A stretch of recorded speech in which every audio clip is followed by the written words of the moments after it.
ايوه يا بندق، فين الحاجات اللي قلتلك تجيبها؟ اصل يا ماما الفلوس يا ماما، الفلوس ضاعت مني يا ماما. كده برضو يا بندق مش تاخد بالك؟ معلش يا ماما، المرة الجاية هاخد بالي. يا صاحبي. ايوه يا بندق، ازيك؟ انا الحمد لله. ها، جبت الفلوس بتاعت الرحلة بتاعت بكرة؟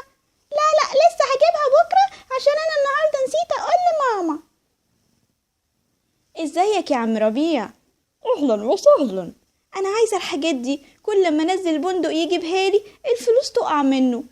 هو فعلا جالي وخد حاجات حلوة كتير وكلها وانا خفت بطنه وجعه. هو كان بيكذب عليا وبيقول ان الفلوس ضاعت منه. ماشي يا بندق. يا ماما. ايوه يا بندق.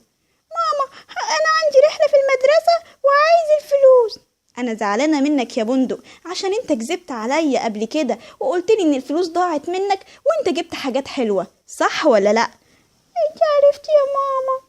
ايوه عرفت يا بندق، وزعلانه منك لان الكذب ده اوحش حاجه في الدنيا، ما بيكذبش الا الانسان الجبان.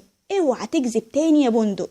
سامحيني يا ماما، بجد انا مش هكذب تاني ابدا، بجد يا ماما. ماشي يا بندق، خد الفلوس بتاعت الرحله اهي وخد بالك عليها. ما تخافيش يا ماما. يا صاحبي يلا عشان نروح ندفع فلوس الرحلة. انا مش لاقي فلوس الرحلة دي، كانت معايا في جيبي النهاردة، مش عارف راحت فين. دور عليها كويس. مش لاقيها، مش عارف اعمل ايه، وماما مش هتصدقني عشان انا كذبت عليها قبل كده وقلت لها ان الفلوس ضاعت مني.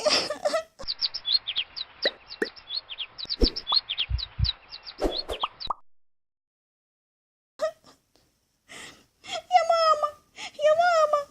ايوه يا بندق، في ايه تاني؟ الفلوس يا ماما. اوعى تقولي ضاعت منك.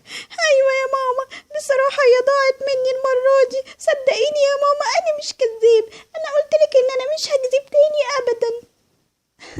وانا مصدقاك يا بندق، لان انا لقيت الفلوس وقع منك جوه على الارض في اوضتك. اوعى يا حبيبي تكذب تاني، الكذب ملوش رجلين وبيتعرف بيتعرف. وانا عمري يا ماما ما هكذب تاني في حياتي. شكرا ليكي يا ماما.